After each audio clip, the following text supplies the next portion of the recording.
కమాన్ Indian కమాన్ సాబులం అండి. మనం సాబులం. మనం పనులు చేస్తున్నాం, మాట్లాడుతున్నాం, అందరితో మనం ప్రేమిస్తున్నాం. మనం సాబులమే.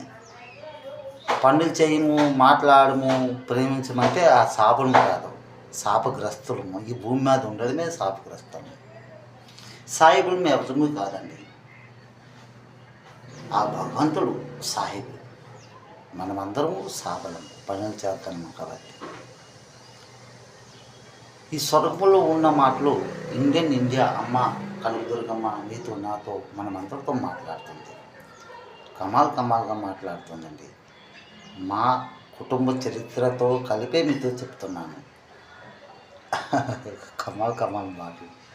నా నిత్య జీవితంలో మా ఇంటిలో మా భార్యాభర్తల్లో యేసు ప్రభుకి జగన్నాథుడికి ఫైటింగ్ జరిగిందండి.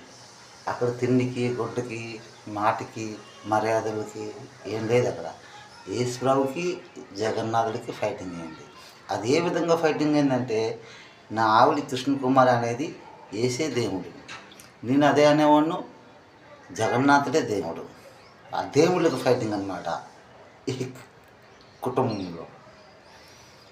అయితే కమాల్ స్వరంలో మాటలు ఏమిటంటే, యేసు ఎవరు? క్రీస్తు ఎవరు? కృష్ణ ఎవరు? ఈ క్రియలు. అంటే ముఖ్యంగా మనము ఈ క్రియలు కరెక్ట్ చేసుకోవాలి. మనకు సత్యముగా ఉంటే అందులో క్రీస్తు ఉంటాడు, యేసు ఉంటాడు, కృష్ణుడు ఉంటాడు, రాముడు ఉంటాడు. ఏంటి, అన్ని దేవతలు అందరూ అమ్మలు ఉంటారు. మనమే కరెక్ట్గా లేదు. మనలో ఏటి ఉంటుందండి?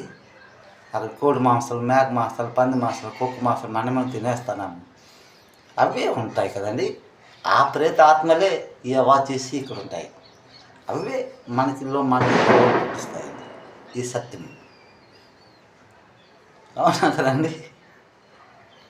నా లైఫ్ జీవితంలో నేను ఎవరిని విరోధం చేయలేదండి. వాళ్ళు నన్ను రాజకీయం చేసి నా వెనక తగులుతూనే ఉన్నారు. కాకపోతే నా మనసుతో మాట్లాడి చెప్తూనే ఉంటుంది ఆ అమ్మ తల్లి. కాకపోతే నేను వాళ్ళకి విరోధం చేసేవాడిని కాదు. ఎందుకంటే ఇది సంఘర్షణ, సంవాదం, అంతరంగ మాటలు. అమ్మ కనకదుర్గమ్మ అందరితో కూడా మంచిగా ఆశీర్వదిస్తారండి. ఆ దేవుడు సంఘర్షణ, సంవాదం, అంతరంగం మాట్లాడడానికే నాకు ఒడిశా, పూరి, పెంటకోట, చక్రతీర్థ రోడ్డు, సింహాద్రప్పణం నిర్మలో జన్మింపజేశాడు. సత్య ఆలోచనలు కథ పల్లయిన తర్వాత నన్ను జన్మించేశాడంటే అది కమాల్ మాటలు.